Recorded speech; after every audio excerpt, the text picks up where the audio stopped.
Good morning, ladies and gentlemen. How are we doing? Are we doing well? I'm particularly excited because this is a moonshot session.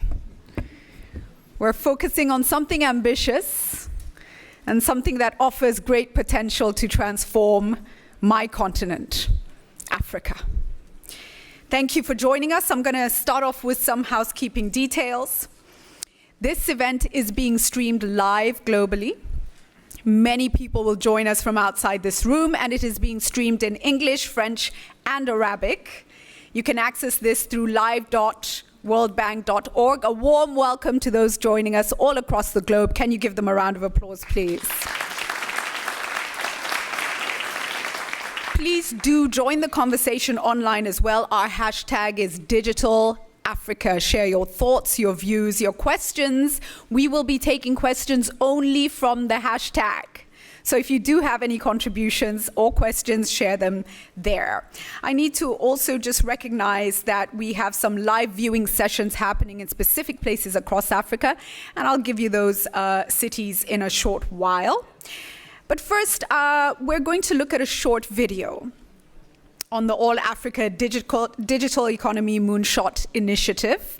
That will set the context for us before we get started with our session this morning. So cue the video. Thank you very much. Home to over 1.2 billion people and the world's youngest population, Africa is ready for a digital transformation that could change the continent's trajectory. To become tomorrow's innovators, entrepreneurs and leaders, Africa's youth need digital skills and access to technology and markets. Governments need effective digital means of delivering services, and businesses need to embrace digital business models to connect with hundreds of millions of customers. Under the leadership of the African Union and with the support of the World Bank Group, Africa is starting a journey of digital transformation. A journey of incredible ambition and unparalleled significance. A moonshot. By 2021, broadband connectivity should be doubled. And by 2030, every person, business, and government in Africa should be digitally enabled. This means affordable internet coverage across the continent. At least half of the population using the internet to access services. Digital skills for all 15-year-old students, universal access to digital financial services, and a boost in digital entrepreneurship. This dynamic, safe, and inclusive digital economy will be built on strong African foundations, unleashing the African spirit of enterprise. Much has been accomplished already, and with the right policies and investments, the rest is within reach. It's an ambitious but crucial agenda. It will require the collective commitment and leadership of all African countries, development institutions, and the private sector. Let's get connected.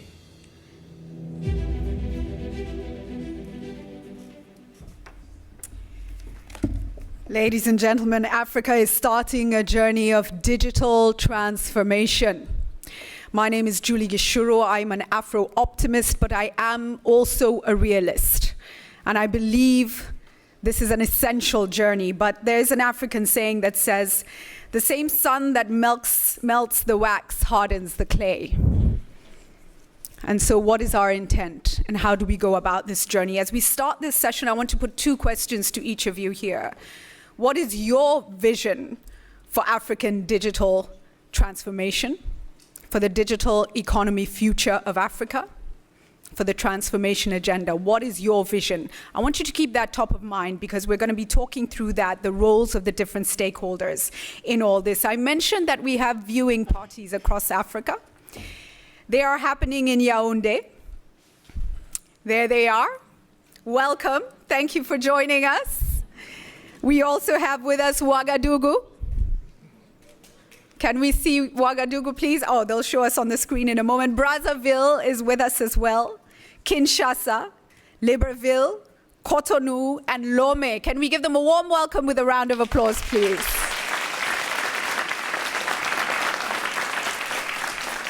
And And I need to mention that a lot of work has been done on perspectives in Africa. You have found these little booklets on your seats. They are very important. Voices of Africa's digital youth. Please do take time to read through them as well. To get us started this morning, ladies and gentlemen, without any further ado, allow me to welcome World Bank Vice President for Infrastructure to give keynote remarks. A round of applause for Makhtar Diop. Thank you very much.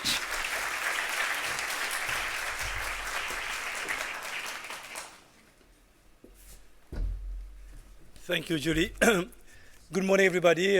Bonjour à tout le monde.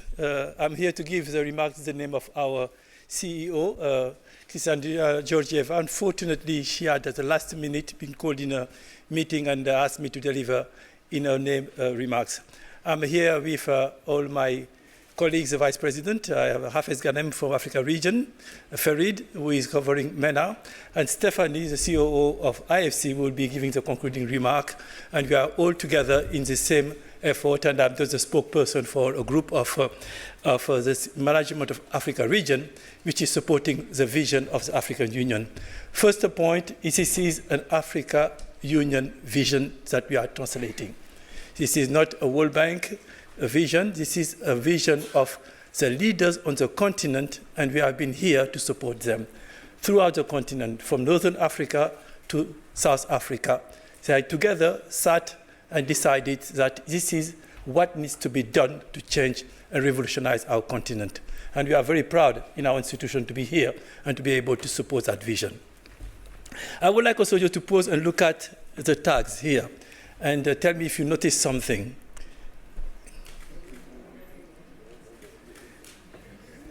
The majority is here is female.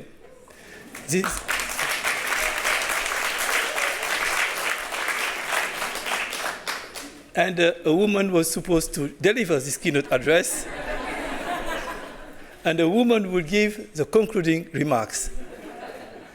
This is a revolution, digital revolution that we're having in Africa, but we will have a revolution within a revolution in Africa. Because we will not do the mistake of the rest of the world. We will not make this industry a male-dominated industry and try to retrofit it.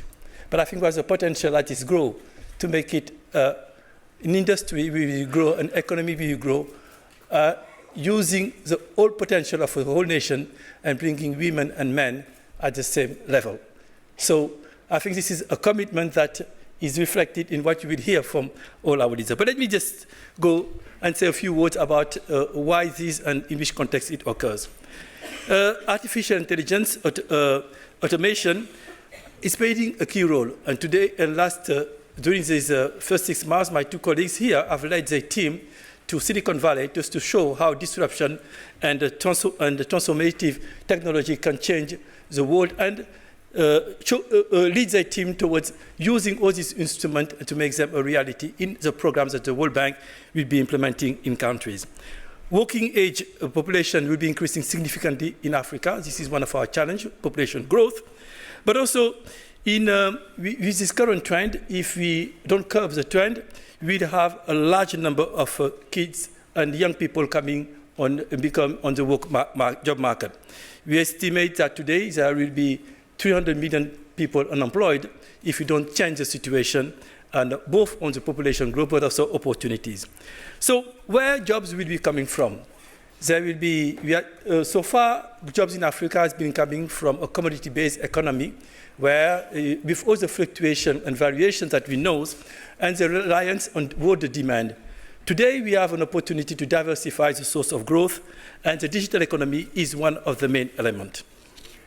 We have, today, we estimated that the digital economy is worth $11 trillion. And will be representing roughly 15% of the global GDP. So let's just imagine today what will be this large economy we will represent in Africa if we embrace and create the conditions for people to really be part of this digital revolution.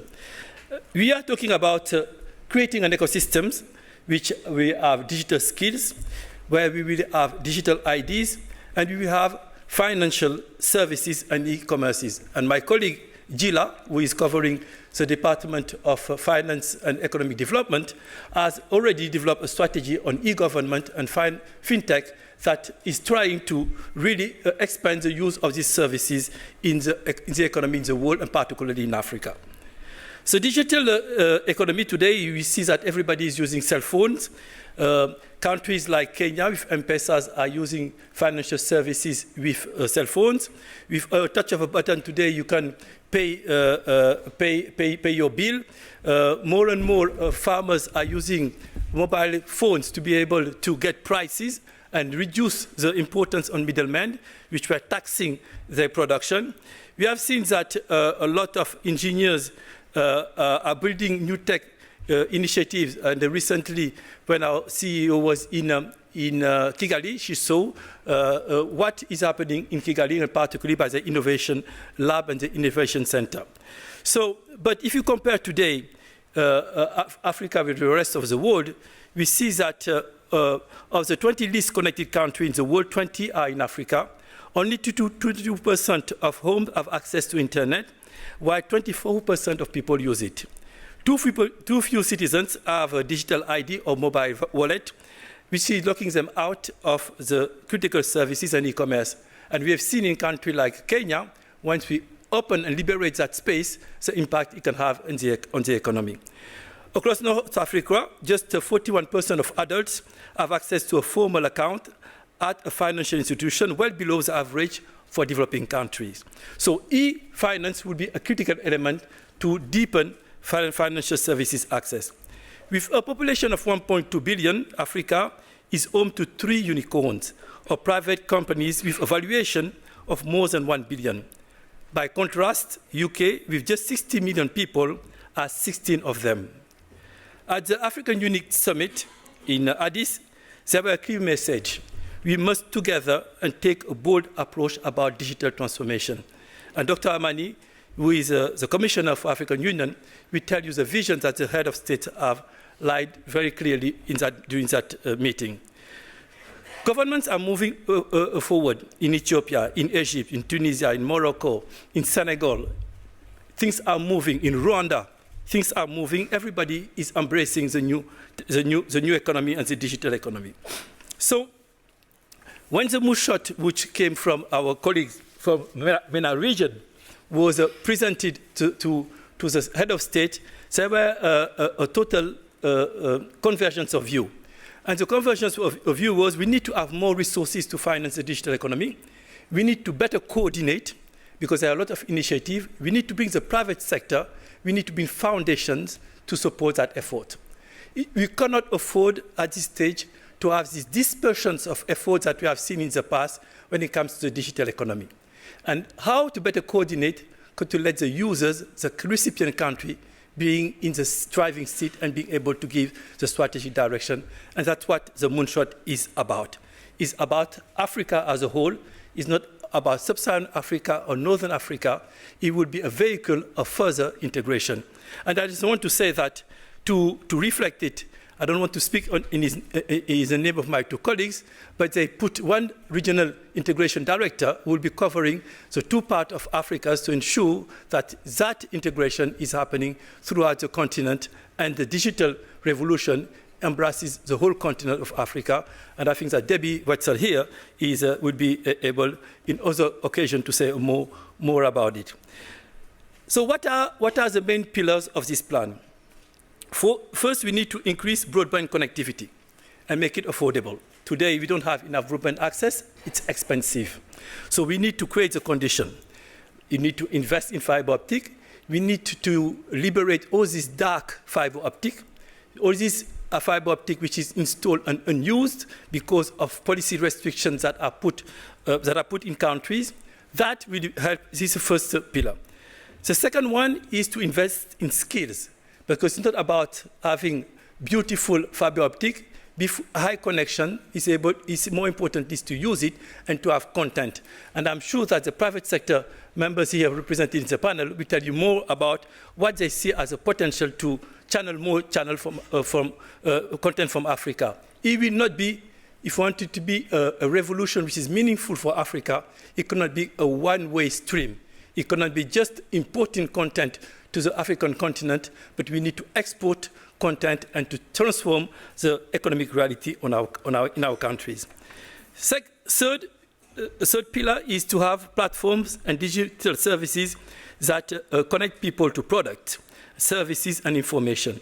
I think that what we are seeing now on e-government, on digital ID for all, we totally change the quality of service rendered to the population and to the population in Africa. As we know, this is often a complaint that we are hearing. Are we receiving in Africa enough quality services? This will be an important element for it. People will be able to pay their tax with a phone. They will be able to access services with a phone. They will be able to pay their bill with a phone. Fourth pillar is the digital financial services. And I will not repeat the story of M-Pesa. We all know it. We heard it many times. Lastly, created an entrepreneurship ecosystem. And I know that our colleagues from IFC are working a lot on it, as well as our colleagues from EFI. But creating that ecosystem, which require having engineers, having entrepreneurs working together, having startups, will be creating the jobs that we need. But there will be African startups. There will not be a zero copy of startups we have in OECD countries. There will be startups addressing the reality and the challenges that we are facing in Africa. So what are we doing? We will be mobilizing a lot of resources. We're talking about 25 billion, which will be spent through our IBRD window, our IDA window, and we take different forms and the private sector investment in that sector. So World Bank Group would like to spend, during that period, around $25 billion, and that will be, for us, an important element. But more importantly, we want to crowd in a lot of money from the private sector. It's not here to invest public money to crowd out the private sector, but at the opposite, to make sure that by having the right regulatory framework, by taking the right reforms, by investing in areas where the private sector doesn't want to invest, we will be crowding in the private sector. And today we have already clear indication that the private sector in Africa wants to do that, and the foreign private sector. I will not give you the list of projects that we have in the ICT, e-government, and fintech space, but because we have a lot of activities. But just to give you a number, today we have around 4.5 billion of different operations in that space, and it will be growing very, very, very fast. It's about ideas. It's about innovative startup in Tunisia. It's about Africa-wide payment system. It's about digital capacity. And IFC is doing something quite interesting with the blending finance facility with the IDA private sector window. And it's quite in the private sector in places and in countries where the risk is quite high. So let me conclude and leave our wonderful panel to give you the insight on the situation. We know that today, if we want to eradicate extreme poverty in Africa, it's not the way economic growth and the structure of the economies that we had in the past that will be the solution. We need to be creative, to be inventive, to be part of the fourth revolution. And without skills, without basic infrastructure, without large broadband access, that fourth revolution will be just a dream in Africa. Thank you.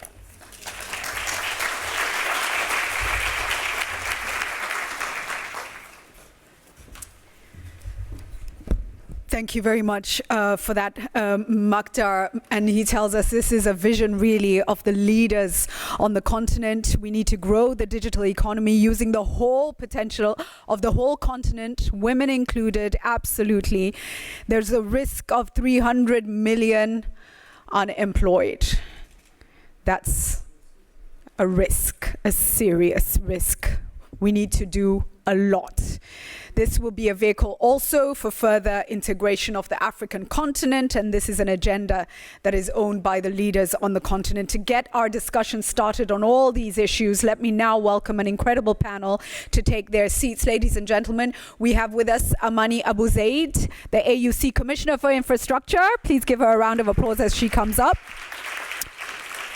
Also with us, Paula Ingabire, Minister of ICT for Rwanda. We have on the panel Sahar Nassar, Minister of Investment and International Cooperation of Egypt. Also with us, because we're being fair, we do have a few gentlemen. Joseph Musheru, Cabinet Secretary, ICT of Kenya. Let's give him a round of applause.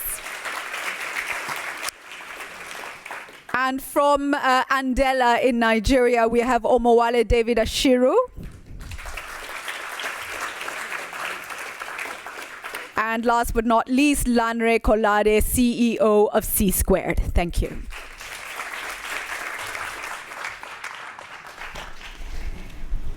Great to have an incredible panel with us. And Makta has really set the scene for us. Paula, I think I'll begin with you and the Rwanda experience, because Rwanda has made some great strides when it comes to access to broadband connectivity, affordability as well, but maybe uptake is not quite what it should be. What are you doing as a country to increase uptake, and how important is skills building? What's your effort in that regard as well, please? Thank you. I think just to start off, I can't say that Rwanda's model is a one-size-fits-all approach that every country could undertake. Everything for each of the countries, you tailor some of these models and interventions given your context, the purchasing power of your people, and the dynamics in the ecosystem. But I think for all of us, the starting point is providing coverage. And as a country, that was our starting point, to say, what do we do to put in place sufficient coverage, where today both 3G and 4G coverage is at more than 92% in terms of geographic coverage. And like I said, when I say it's not a one-size-fits-all, for some it's going to be purely private investment, for others it's going to be public-private partnerships, and that has been the case for Rwanda, where to an extent the public had to really put in the investment, the initial investment, to trigger the private sector to come on board, but also even to roll out connectivity, last-mile connectivity, we then had to enter into a type of PPP model that allows for us to extend this to the people. Mm-hmm. While a lot of the discussion focuses on models, I think uptake boils down to two things: access and affordability.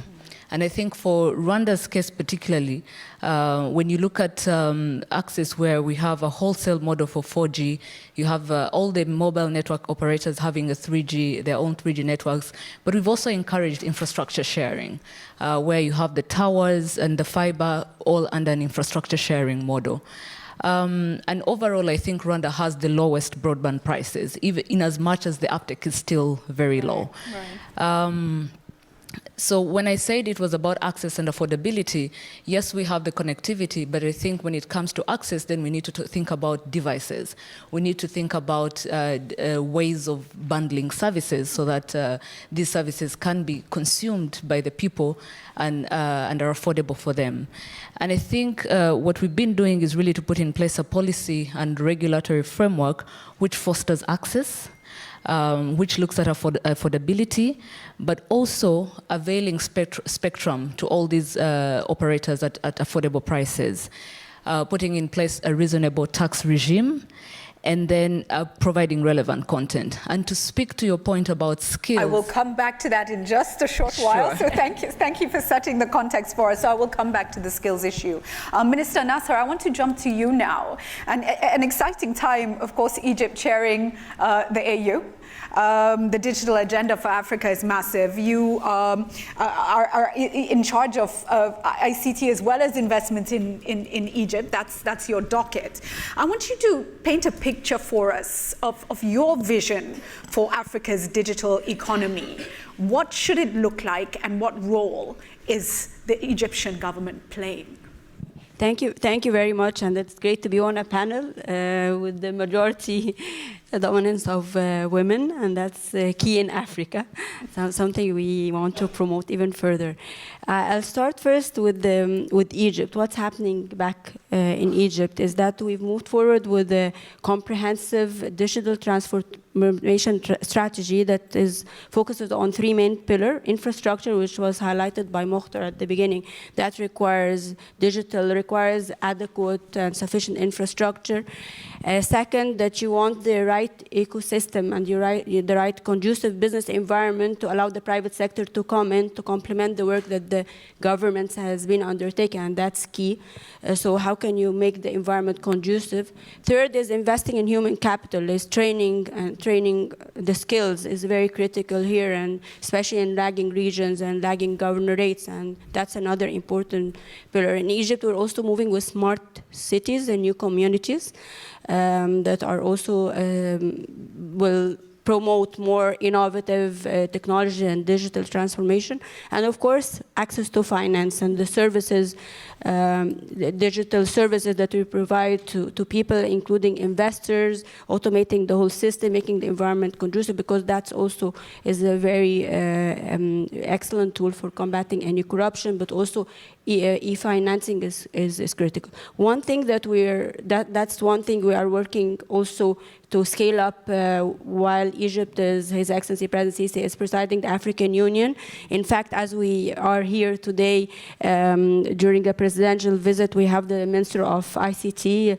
My colleague is signing agreements with Senegal, yesterday with Cote d'Ivoire, and we are scaling up that with many, making use of our presidency to support. And there, I want to highlight that the World Bank has been very supportive on that. And I'm so happy to hear Mokhtar saying that now we'll have one regional director in charge of doing that, because that's one challenge that we face, because access to finance is important, and we rely on the bank on providing finance for infrastructure especially. We've done a marvelous job on renewable energy and transportation, and ICT is a priority, and hope that this unification at the IFI, I hope other IFIs follow suit, because there is a lot of disaggregation, MENA region versus Africa. So one last point that I want to stress that we're focusing on is digital entrepreneurship. That's very important, startups, and bringing in the private sector in last December in Sharm el-Sheikh, when we had the Africa 2018 conference. That was where we had 7 heads of state from Africa. We launched also the entrepreneurship, the startup in Africa, where we had 100 success stories.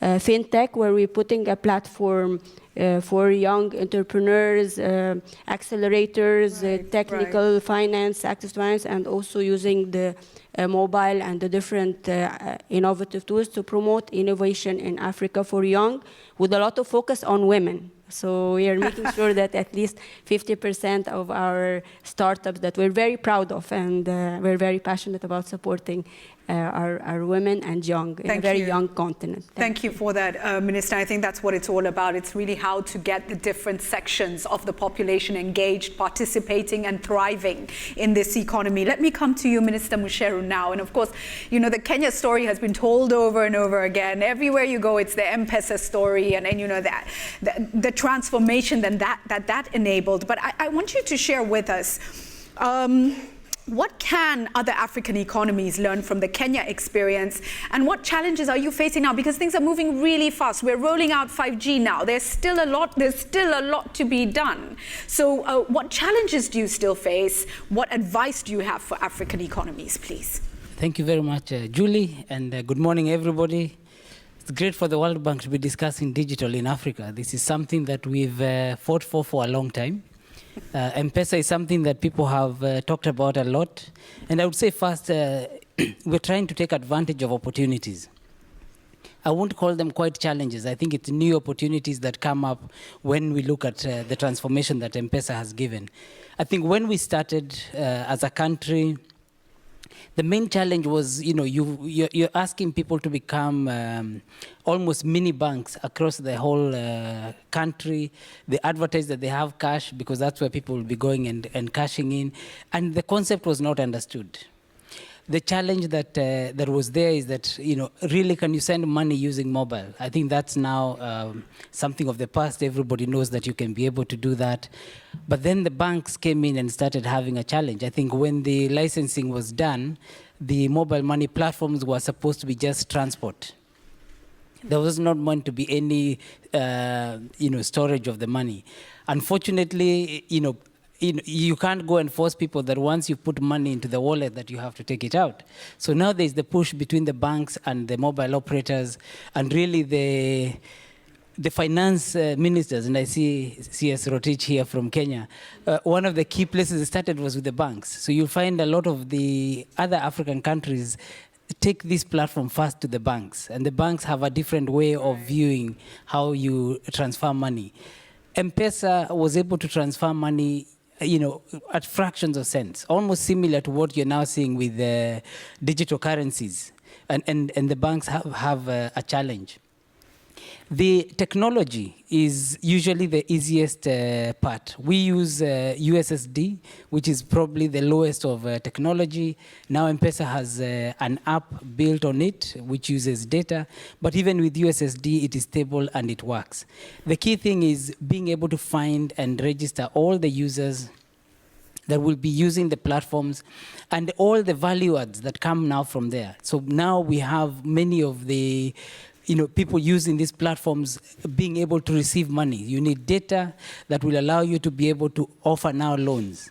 So many of the banks who have the money can now be able to offer other financial services such as credit to the users. And I think you can get credit in less than 3 minutes. Mm-hmm. You apply, and the limits that are now being provided are increasing so that you're able to give even more money. So the mobile platforms or the digital platforms are the way to go. And what we have found for us is that identifying people, security issues have been very key. So we've introduced, and through the support of the President, the National Integrated Identity Management System. We're in the process of registering all 50 million Kenyans biometrically. So we take their fingerprints and their photograph so that you have one single source of truth. This is something that we need across the whole continent, because again, if you now want to transact across borders, this is one of the ways that you're going to be able to allow all citizens to be able to transact and get services. So it's an area of more opportunities, and the challenges are really more about awareness and understanding. And I think the collaboration that is now coming between the mobile operators who provide the platforms and the banks in lending money is very useful. Thank you for that. Commissioner, that brings me very nicely to you. And driving conversations with young Africans, there's a real pain that we are not able to transact with each other. There's a real struggle for Africa to do business with herself because of issues like, access to platforms where we can send money, pay each other. Let's talk about how Africa can work jointly to seize these great opportunities, especially considering the fact that our realities and our needs are just so different and so vast. How do you as the Commission view this, and what's your role in this process? Thank you, Julie, and let me thank everybody for being here today. And it was mentioned that the majority of the participants on this panel are women, but let's also emphasize that 2 of them are Egyptians. So that's, again, fantastic. A true pleasure to be here, and thank you very much for the question. As you rightly said, Africa and African leaders came together a few years ago, and with one vision, one mission through the African Union, and that's the integration of the continent. So when we say Africa, it's one Africa, east, west, north, center, south, and island states. And I'm so very happy that finally, at the World Bank, you came up with this realization. Now we have a regional integration director looking at Africa as a continent as a whole. This is not an easy task, as you rightly mentioned, because we're talking about more than 50 countries with different realities, different levels of development, for certain sectors, and with major challenges. So that is the case. However, we are determined to overcome these challenges and to overcome these differences. So with the important role of the African Union is how to bring together all our countries on the same page and within the same vision in a particular sector. Talking about digital transformation. Digital transformation, and I'm insisting on the word transformation because it's not just about digitization. it's a total and complete shift and change from what we were doing before, traditionally been done throughout the world, into a new way of doing things in all sectors. So as much as I insist, or everybody has talked about the importance of infrastructure and technical aspects, this is just one side of the story and just the basic. But the thing is, each and every sector, each and every job is seeing in Africa a true transformation as we speak. As we speak.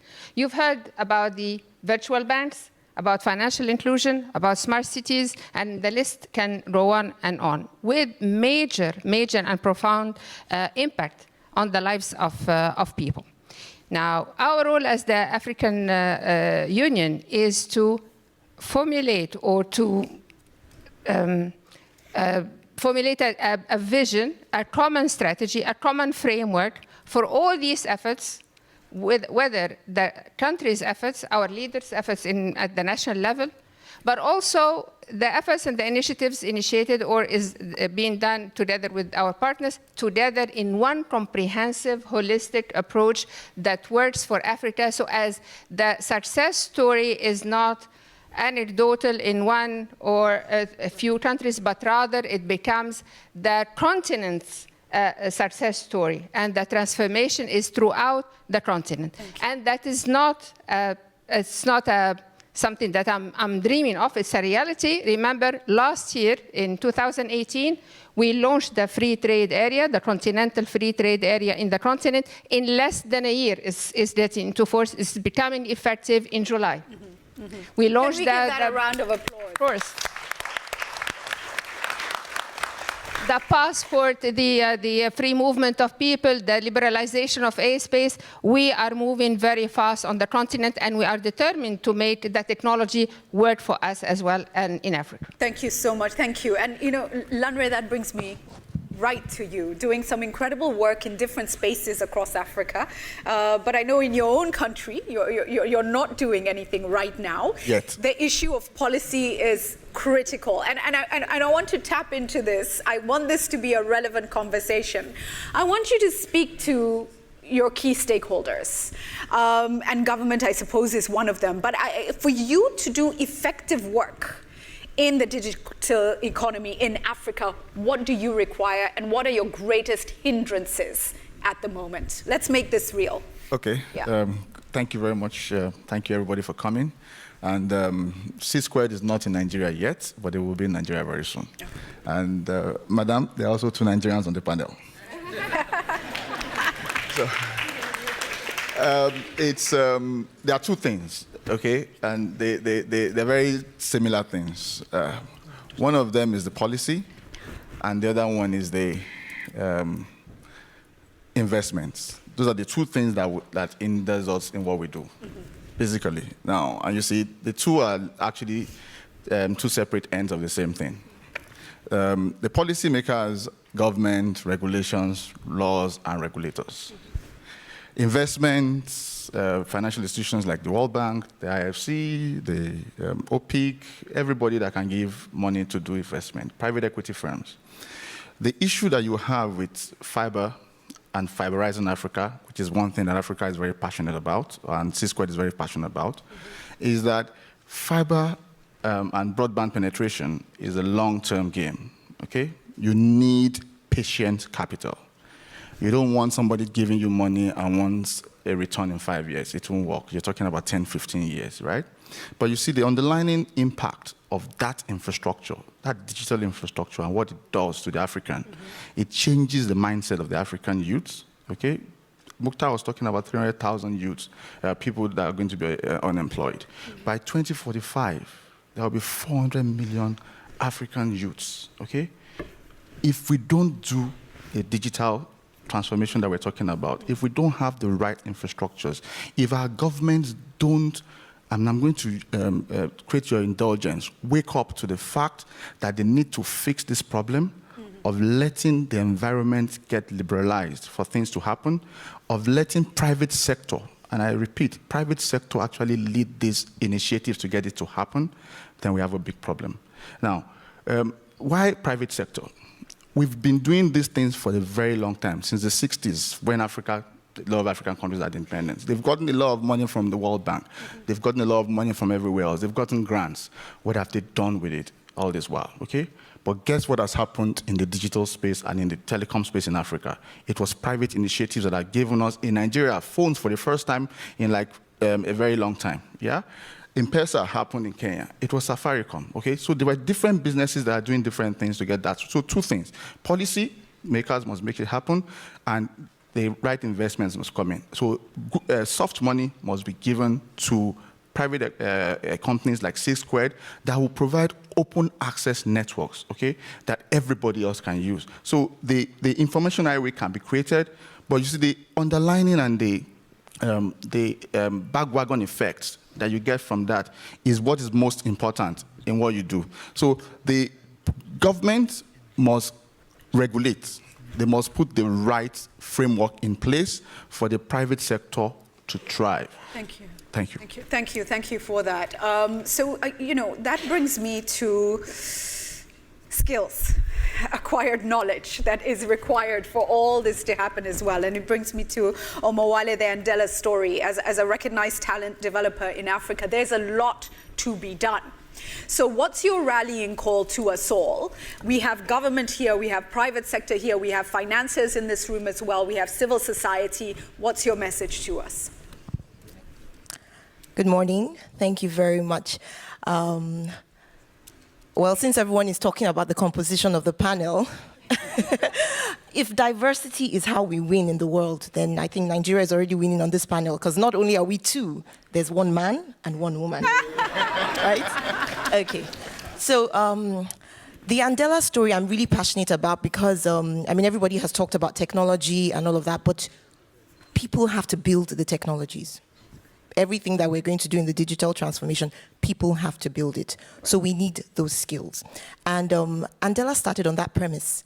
There's a global talent shortage, the skills to build the technology. Andela started on that premise that, we have 1.2 billion people in Africa. Brilliant youths, fastest growing youth population. What if, given the right infrastructure, the right resources, the right learning science, what if we do that? Would we make a difference? And the Andela story shows that we are. 1,100 software engineers who are world-class. And with our ALC program, we've empowered about 33,000 youths across Africa, 17 countries, and still doing more. But that's just one Andela. So if we all, contribute to that, then it's limitless what can come out of Africa. I'm not going to belabor the point, but infrastructure is really, really important. I want to talk about, because we're talking about skills, and I was saying this before when we're talking, there's something that's very interesting that is not just Africa, it's a world issue. The international language of programming is English. Programming is how we build all the technologies we're talking about. But it's interesting that 95% of the world does not speak English as their native language. And so that itself is something that we need to address. In Africa, in Andela, we're in about 5 countries. We've been going to the English-speaking countries, and then we now have our Pan-African hub in Rwanda. And one of the challenges that we first saw, brilliant people, English, because programming is in English. Wow. And so we've had to do English level-up programs. And so that's part of what we need to include in this programming. Somebody asked me about China. Do they code in English? Probably not. But when you look at China, you probably have, maybe 2 major languages. When you look at Africa, in Nigeria alone, we have over 500 tribes and languages. So, one solution is to start developing programming languages in our languages. But I think the faster way is we're going to have to level up in what is currently the international language of programming. Thank you. And I think, yes, please, Amani, come in. Yes. Yes, I wanted to emphasize this point because this is an important one. It's not just about the coding, but the local content. So the content of what comes on the internet, what comes in this digital sphere, it has to be local in our own language, within our own context, reflecting our own issues. And that's not happening now. But we are increasingly seeing across the continent, and we are encouraging this across the... Good morning, Kristalina. Since her absence is here, even through the Broadband Commission, the ITU Broadband Commission, we are emphasizing the the local content. Just as an example, we have this competition across the continents called Miss Geek that we launch in Kigali every year within the Transform Africa. And last year, she was a girl, 14, 15 years old from Niger. She has developed this app in Hausa.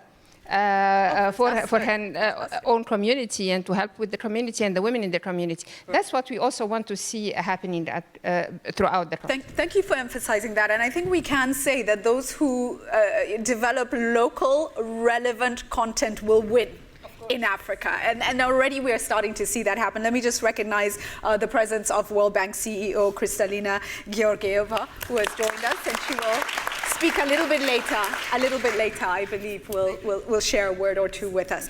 I come back to Paula now, and we had started, you were just about to start touching on skills, but we've gone into this, and this is exciting. In order for us to ensure that businesses, government, individuals, every single person, no one left behind, is able to be part of the digital economy, what is Rwanda doing when it comes to skills? How are you addressing this? Thank you. And since myself and Musheru do not want to miss out on this contest, I think we have two East Africans on the panel. Can I just say we have three. So I guess we get to win anyway. I think ultimately, can I say this, and this is important, we are Africans, and that's why we are here. So please go ahead. Well, we didn't want to miss out anyway. So when you brought up the issue of skills at the beginning of my discussion, what I wanted to say was, beyond infrastructure, beyond the regulatory environment, and putting in place, the right structures, skills, it really boils down to the skills. How do we build, and I think yesterday we touched on it lightly in the previous panel where we talked about building a digitally literate population. And that's very important. But today I want to focus more on the supply side, which is really what we're discussing on this panel. And what Rwanda is really doing, because we've positioned ourselves to be an innovation hub, where we want to be a proof of concept hub, it means as a government we've had to be very deliberate about how much investment we put into research and innovation, because those are the capabilities that are going to be able to create the relevant local content that you were talking about, alluding to earlier. And just to give concrete examples, she did mention about Andela creating a Pan-African hub that is really grooming, a diverse group of software developers. And today, when you walk into their campus in Kigali, you can see the diversity of the African population. It's not just Rwandans, it's a whole range of Africans who are passionate about creating local solutions that are relevant to the African context. The other thing that we've done, and really this is very unique to Rwanda as positioning itself as a proof of concept hub, is how do we also position ourselves as regional centers of excellence, where we can be able to groom the critical mass of skills, not just for Rwanda, but for the rest of the continent. This is where we've been able to attract Carnegie Mellon University, that is offering master's degrees in AI and robotics and computer engineering. You have the likes of AIMS, which is the Institute for Mathematical Sciences, which is also providing a master's in artificial intelligence. These are very specific to artificial intelligence, but when you look at the broad ecosystem of academia and industry players that we are trying to attract into Rwanda, they're looking at a broad range of professional skills that are required to really, for Africa to leverage emerging technologies and embed and diffuse these technologies into the different aspects of the society. Thank you for that. Amani, I'll come to you before I move to Minister Nasser, because I just want to tap into the fact that Africa has got to confront the realities of changing education needs and a vastly changing and fast-changing future of work. How can the AUC also help African governments in reorganizing or managing this need for change around education? Briefly, please. Education and skills in general. I mean, here we're talking about skills for the youth, leaving no one behind, making sure that our young population is digitally enabled and educated, but also those who are already the older generation. There's also the responsibility of retraining and upskilling that exists in the workforce, bridging the gap urban-rural. Remember, I mean, we have a serious gap on the continent. Most of our urban centers are connected, but not the rural. Bridging the gap landlocked and coastal countries. So there's a lot to be said about leaving no one behind, and it's not just about the individual, but where you are within a country and where you are on the continent. And the generational gap. We have to talk about all these things. Mm-hmm. So within, I mean, the work of Microlead, the Commissioner for Science and Technology and Education, that's another aspect that we are working on in our strategy for education and skills enhancement and STEM. And that's the push we are also giving in education. And in training, it's no longer the training programs. If on the continent anyone is training our young people or older population on the skills that exist today, then we lost the battle already. Then we're finished. Then we're finished. Minister Nasser, let me come to you and the question of financing, which we've touched on the fact that we need patient capital, we need innovative models, perhaps. Tell us your perspective from Egypt. What's interesting? What's exciting? What works? What works and what we need to focus on in the coming period is. I want to here highlight the issue of the young population in Africa, and because you've asked on the education reforms that is currently taking place. The initiative that we are moving forward with in collaboration with all the African countries is establishing an entrepreneurship hub, a platform for young people, a digital platform for young people to create their own jobs, to transform their innovative ideas into reality, into real projects on the ground. And this is one of the main announcements that the president, in his capacity as presiding the African Union, has launched. So we want something like the Silicon Valley, the Berlin, the London, where young people not just get access to finance, but also the skills, the capacity building, the know-how, the network that it takes for these startups and young entrepreneurs to succeed and create jobs. And because at the end of the day, our ultimate objective is to have a comprehensive strategy for inclusive and sustainable growth, and that would only occur when young people are able to contribute positively and in a very productive manner to their economic spheres. So this is one initiative we're working on. We're working very closely with the World Bank Group, both the bank in terms of policies, because it's very important to have the conducive environment that is encouraging young people to transform their innovation into projects on the ground. But we're also working with IFC, and we had the launch of the 100 African startups as role models to encourage young people, because also you have to, the change of culture required there, the digitalization, transformation of digitalization, but also the entrepreneurship culture, and I think packaging them together makes a difference.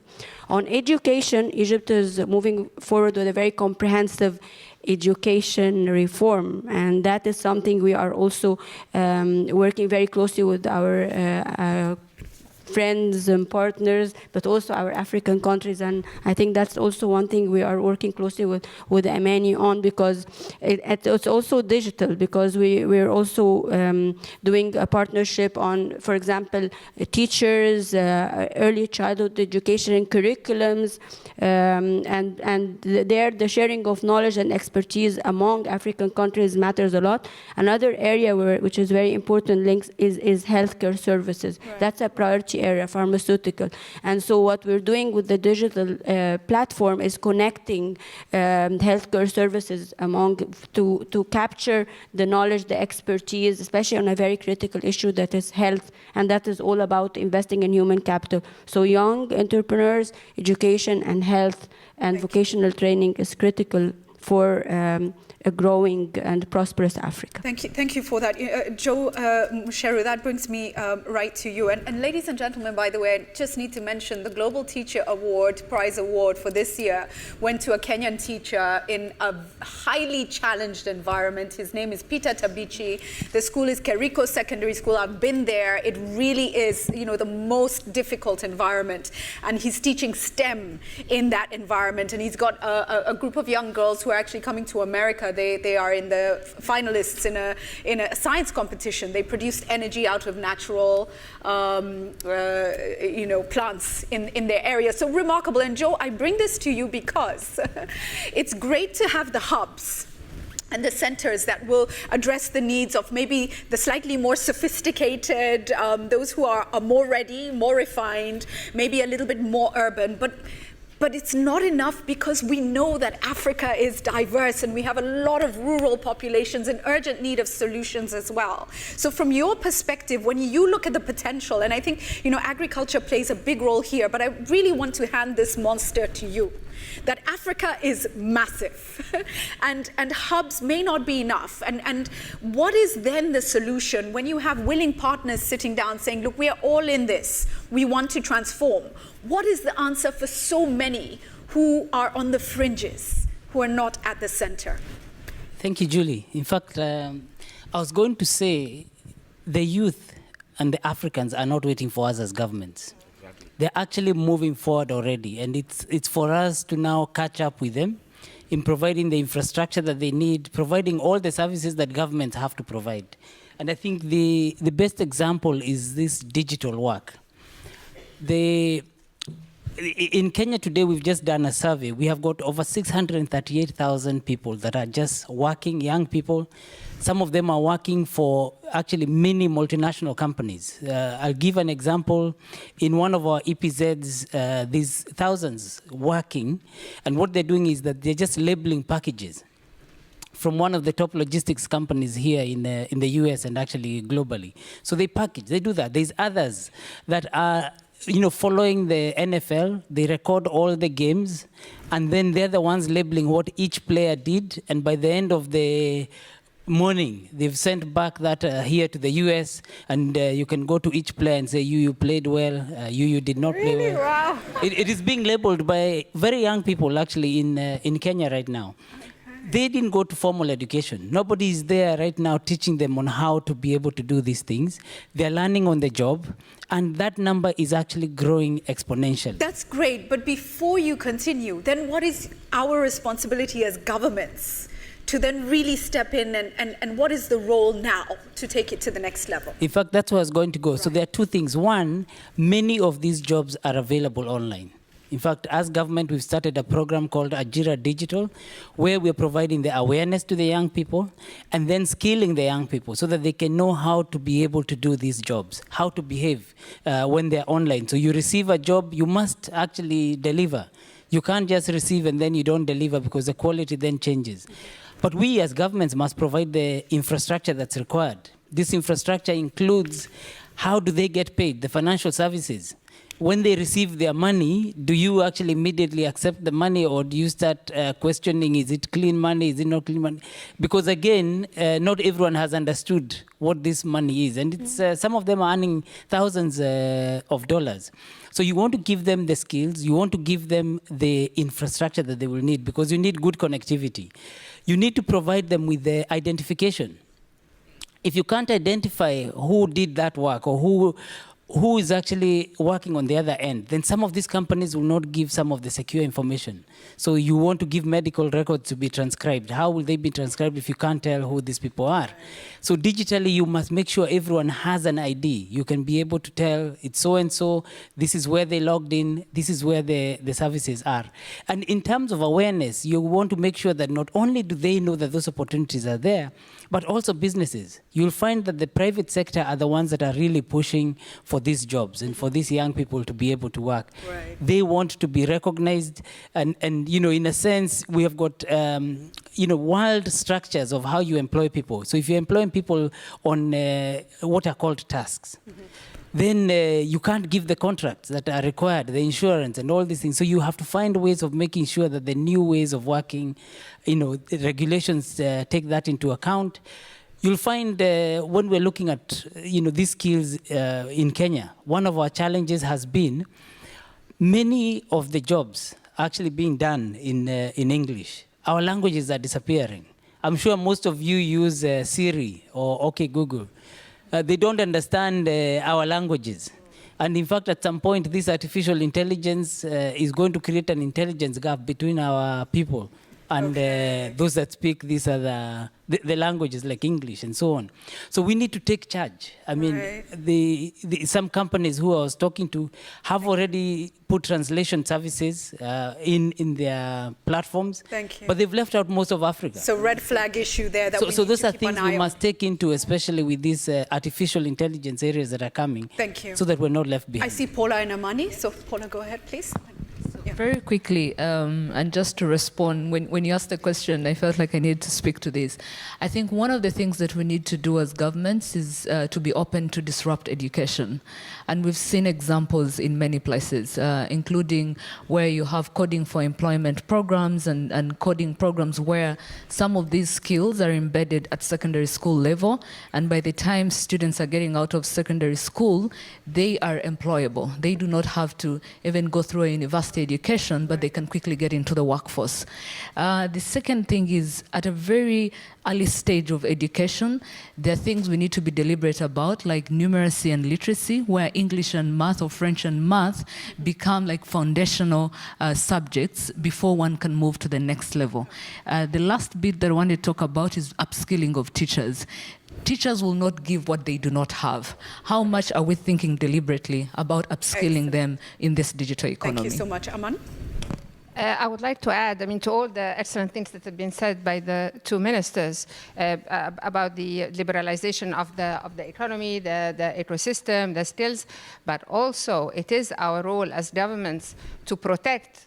So cybersecurity is of major importance. The personal data protection and laws and conventions across the continent are of prime importance, and we should not overlook this while we digitalize. So this is an important message. The rights, particularly the rights of children. So many things are happening online, and it's not a coincidence that at the African Union we adopted the Convention on Cybersecurity, Personal Data Protection, and the heads of states approved it as a flagship project for the continent. That also the Commission for the Rights of Children is taking very seriously the protection of children online. I think these are things also we have to think of as governments. Thank you for bringing that in. Lanre, I come to you now because when Joe Mucheru started talking about the fact that things are moving in spite of government, Lanre's energy levels just hit the roof. So you have something to say about this.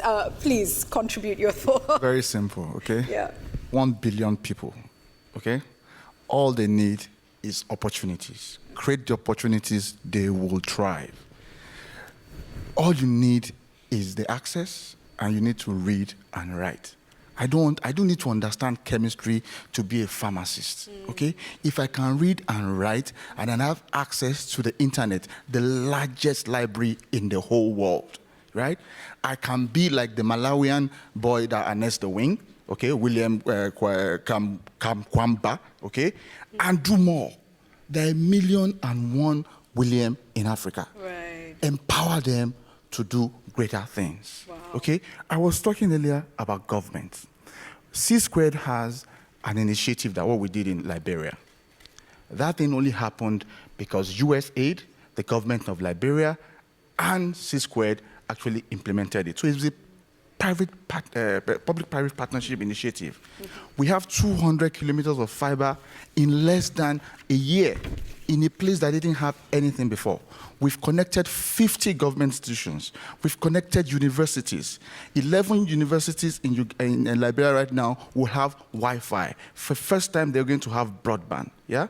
It's going to change the lives of those people. So empowering people to tap opportunities. It's what all this is all about. 2030, for me, is too far. Yeah. We need to do it now. We need to have done it yesterday. Right. it needs to be open access. It must not be owned by one person.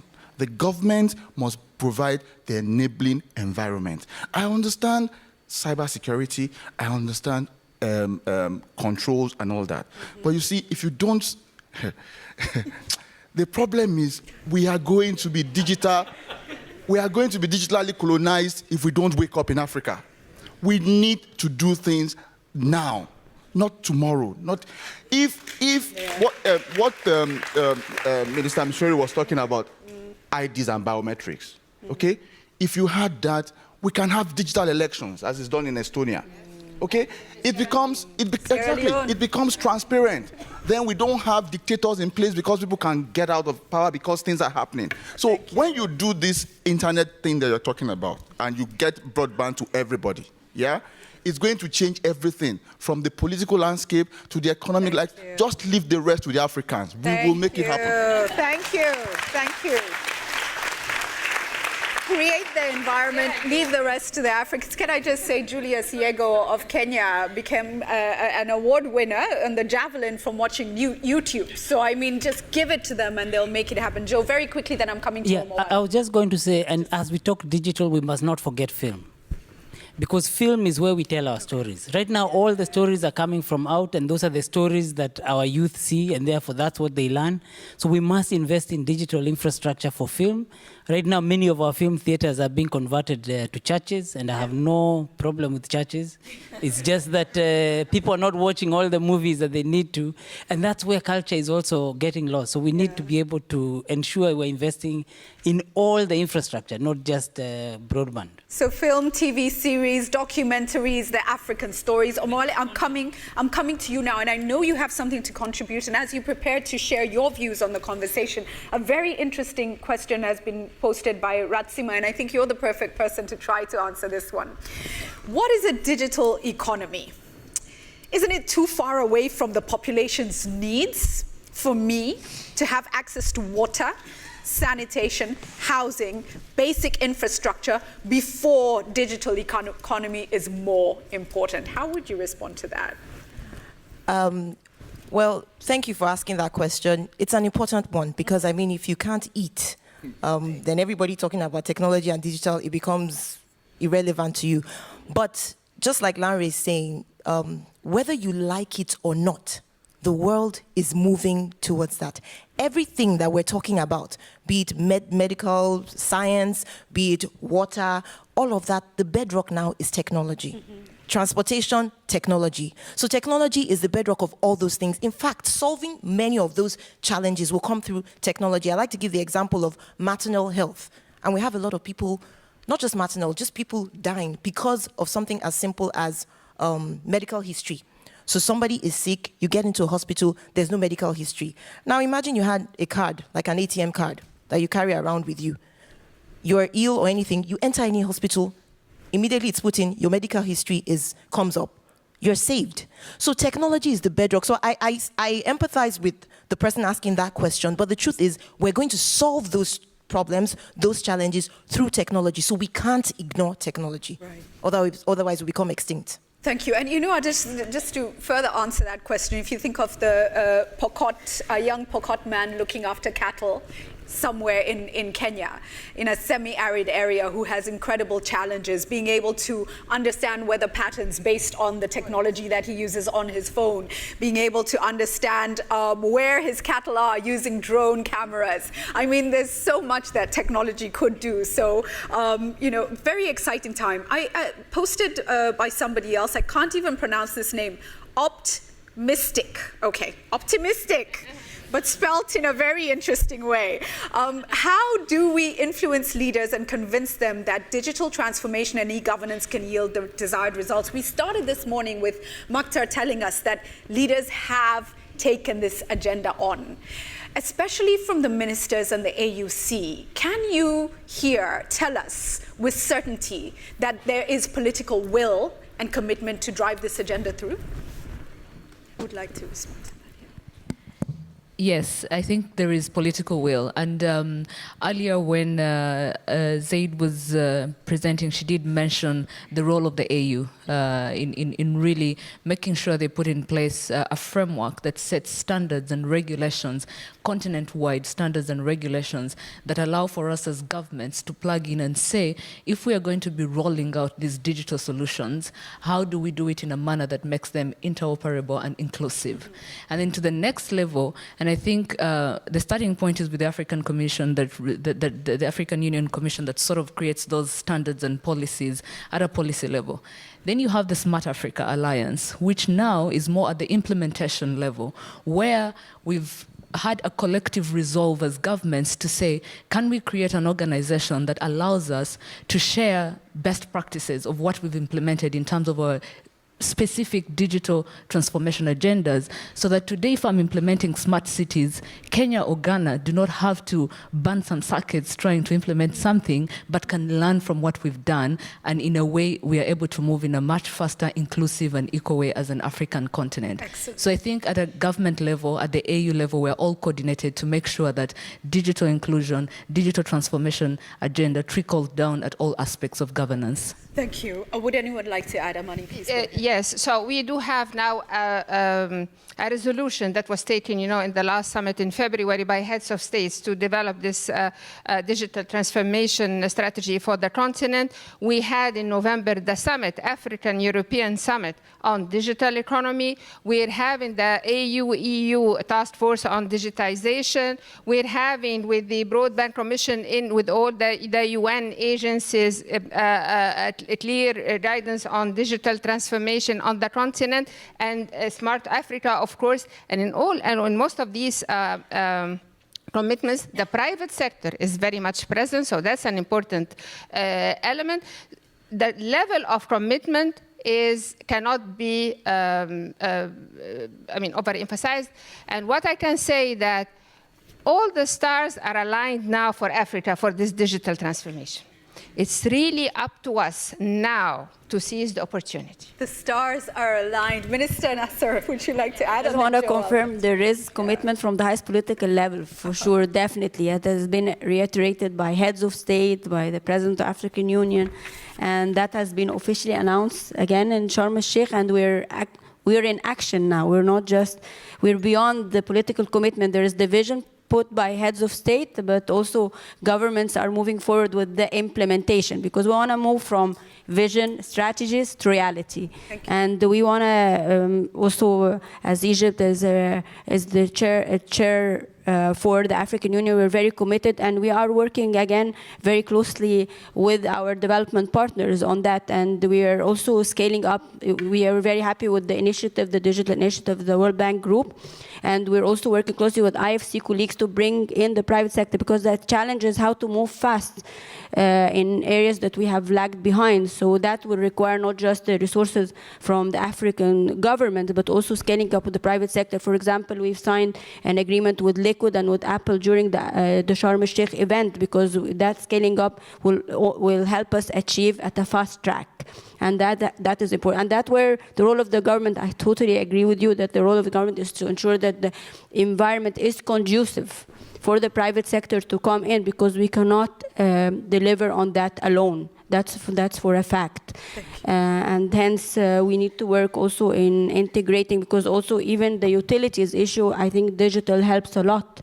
In healthcare service, in education, in utilities, because what Africa sometimes needs is the expertise and the knowledge, and investing in human capital and digital can help us move fast track on that. Thank you. And I should just mention that, never before have I seen such a willingness and commitment for the different sectors to work together. And I think World Bank is doing a lot in this space. And IFC, I believe, are partners of C-Squared and Andela. So a lot is happening. Joe, you can... And I want to highlight here that not only the World Bank Group, but actually their engagement at the highest level, also from senior management, has brought up other international institutions that were not engaged in Africa, such as the EBRD, European Bank for Construction. Their mandate initially did not include African countries. Now, through the bank and through Egypt, they were able to negotiate regional infrastructure projects, because that's also a requirement that the government should step in with. So we are able to scale up from other institutions that are interested in investing in Africa. The Asian Infrastructure Bank, European Investment Bank was also there, the present. So they all announced their commitment and their pledges to support the digital initiative that is coordinated by the World Bank Group. Thank you very much, Minister Nasser. Yes, Joe. Yeah, Julie, I was just going to say, I came from private sector. Yes. And if you want to know about commitment, you just follow the money. Follow the money and look at where we are today. We are talking at the World Bank Group headquarters, and you're talking about Africa digital economy moonshot. That tells you the money is moving in the direction where policy and commitment is. And you know, if you look at many of the discussions that we've had with our heads of state, many times the ICT ministers were not involved. Now we are at the seat in most of these meetings. In fact, last month, we were all out meeting together to just discuss what is the strategy. From the Smart Africa board meeting, we were directed that we must all meet and actually drive the agenda. It shouldn't be driven by other ministers. Right. These are the commitments that are making a difference. Some of my newest friends are from even the World Bank. They are here, which means that the transformation is there at the top, and I can tell you it's also pressure from the youth and the citizens. The citizens are now all digital. Thank you. In Kenya, with what we call the Big Four agenda of our president, where you're talking of affordable healthcare, universal, you're talking about affordable housing, you're talking about universal healthcare, you're talking about manufacturing.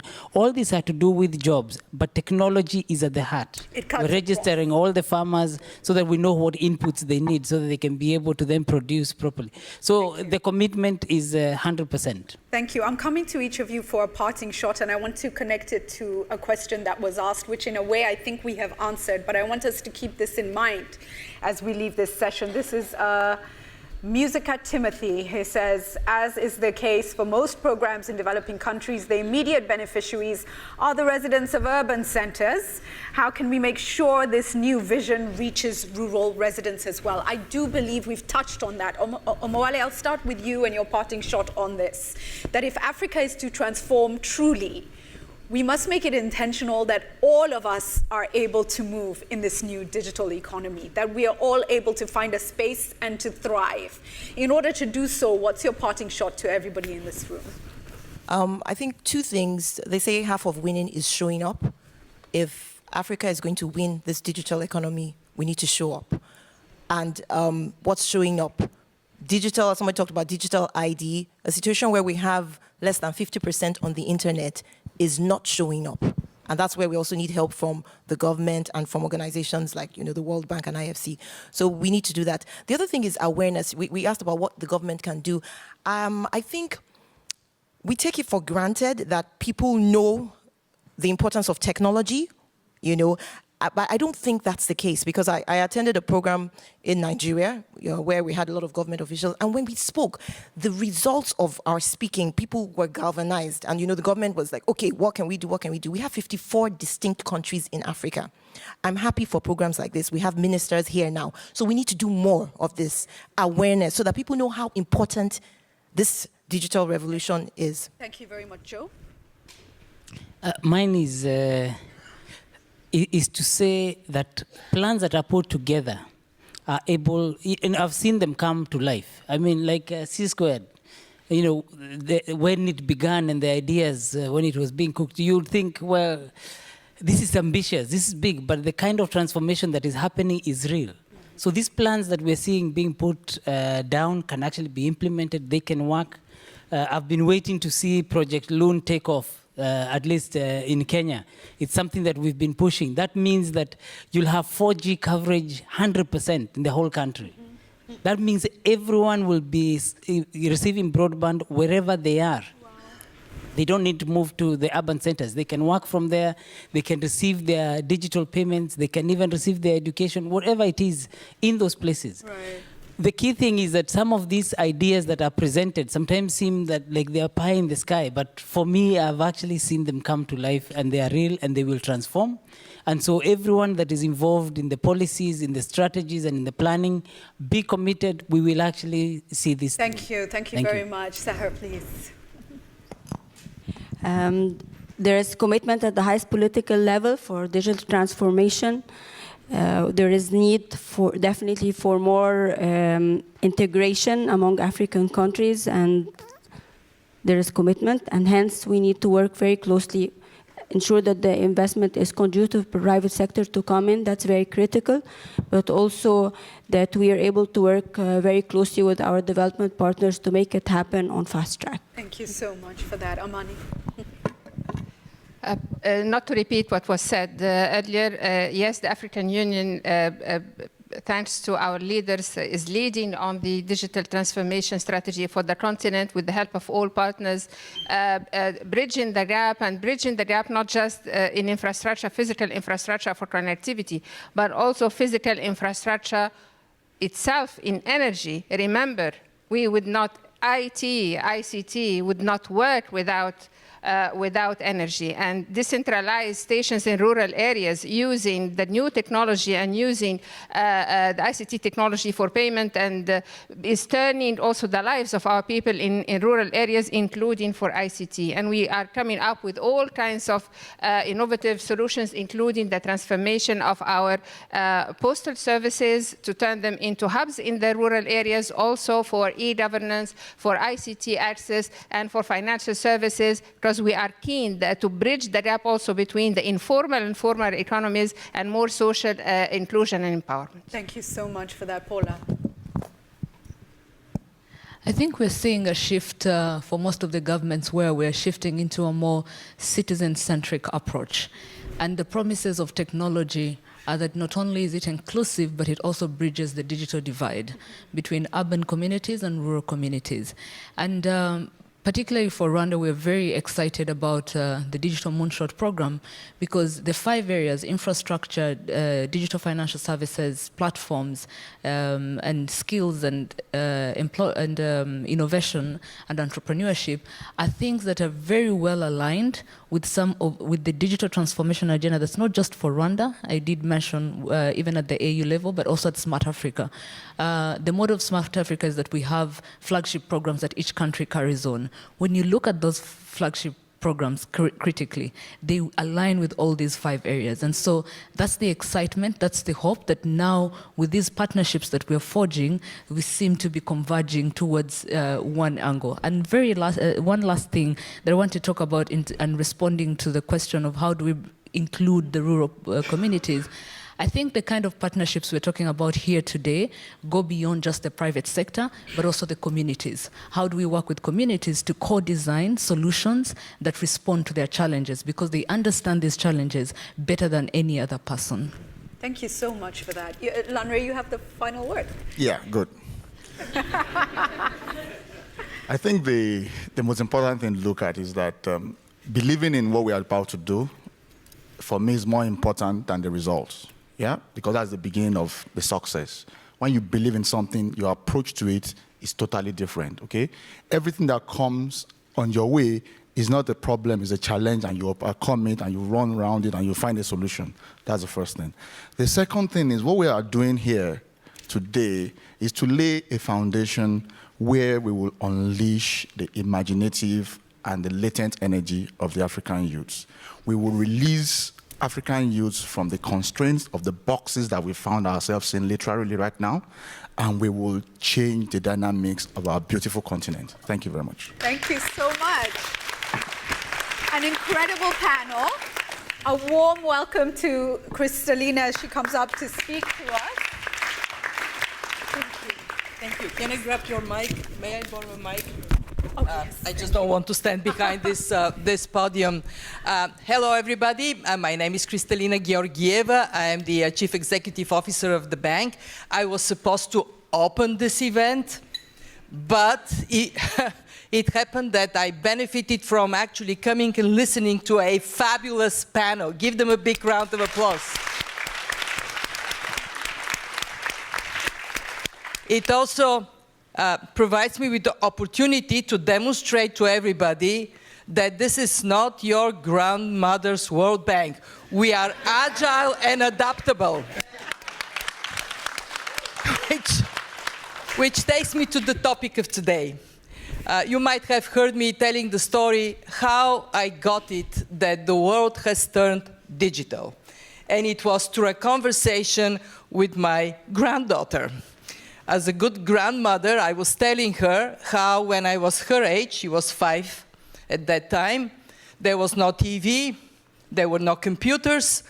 She looked up at me and said, "So you only had iPads?" And I think that it is the right of my granddaughter, but it is the right of every child everywhere to be connected, to have digital as part of their lives. And I agree with you, we have to act with a sense of urgency, because if this divide deepens, shame on us, then we would not see elimination of poverty, we would not see Africa flourishing, and that is not something we are going to accept. I have for you 3 messages. 1, the World Bank Group is committed to work with everybody, with the African Union, with the African Commission, with the countries, with the private sector, to accelerate Africa's digital connectivity, digital ID, digital governments, digital commerce, everything digital. We are committed. And we are putting our money where our mouth is, as we know.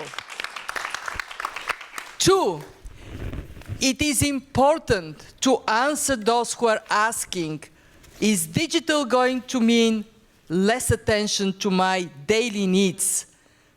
Food, shelter, clean water. And it is not a choice. We have to commit and deliver on food security. We have to have electrification. By the way, how are we going to get this device working if there is no electricity?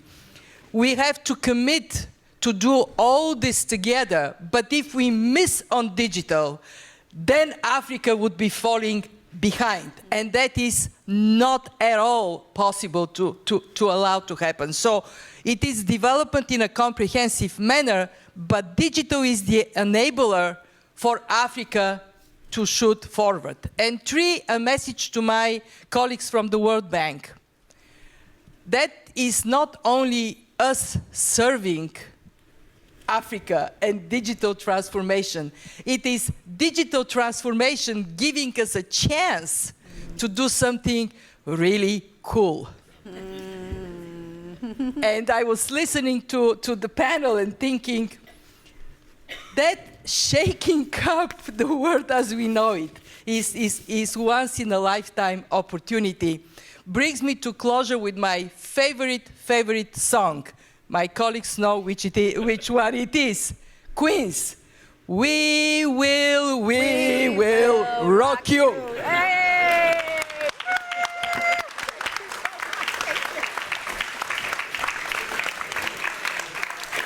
So the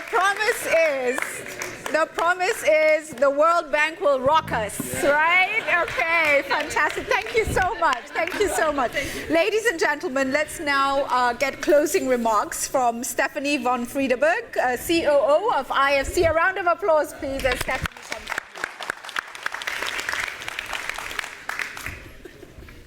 Thank you, Julie. I think Kristalina is a hard act to follow.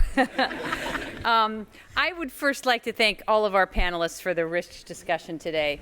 I find these closing remarks very exciting, but hard to do. You are the ones that are living the transformation for one Africa.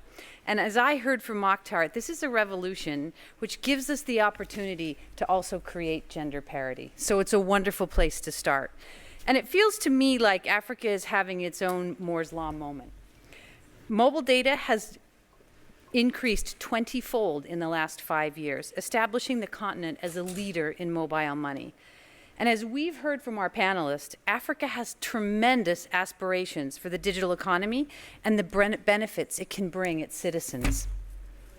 But as we stand today, only a fraction of Africa's population has affordable access to broadband, or, as you rightly put, access to the world's biggest library. And that is what the Digital Moonshot is all about. It calls for a holistic approach to accelerating the digital transformation of Africa, working to ensure that everyone on the continent possesses the foundations of a digital economy. So, affordable, reliable connectivity. And what I heard today was, first, fiberizing Africa, making the existing dark fiber lit first, creating shared infrastructure, and finding ways to make affordable devices for all citizens. On digital financial access, we heard that 41% only of adults in Africa have access to financial bank accounts. M-PACE is a start, and it provides us opportunities, but we need agile regulation that will lean in and allow more people access to digital financial services. Digital identification, the third pillar, will give us access to services from governments that are not available today and available in transparent fashions. And then the entrepreneurial ecosystem. We talked about things like labs and accelerators, and that these are critical. The need to create a Silicon Valley environment somewhere on the continent in Africa. If there are only 3 unicorns in Africa, we need 30 unicorns. That's how we are going to create the jobs of the future. And finally, digital literacy. Andela has proven that the talent is in Africa and that we can continue to build that talent. But what we do need is local content, and we need that local content to be created in Africa. I was actually taken aback by this idea about an AI gap and languages, and I think that's something else that we in the bank group need to focus on. And finally, countries we've heard with established digital economies may have each taken their own path to get there, and each African country may take their own path. But we know for sure that we need a partnership between the public sector and the private sector to make this a success. We need the private sector to bring efficiency, innovation, and capital, as well as input from communities, as we heard today, and end users. And we need the public sector to create an agile regulatory environment. Because if our Kenyan minister is right, without agile regulation, the youth are going to start inventing on their own, and they will get ahead of us rather than wait for us. And this finally is how we will create the jobs and the sustainable growth and set Africa on a path to take advantage of the fourth industrial revolution. So as we launch our Moonshot to bring the digital economy to all of Africa, we need to remember and pay attention to cybersecurity. We heard today that this is going to be a long-run play. So let's get started getting connected so that we can, according to our panel, change everything because the stars are aligned. Thank you. Thank you very much. Ladies and gentlemen, it's been an absolute pleasure. That brings us to the end of our session, and let's leave ourselves asking, what's our role in the All Africa Digital Economy Moonshot? Asanteni sana. Thank you.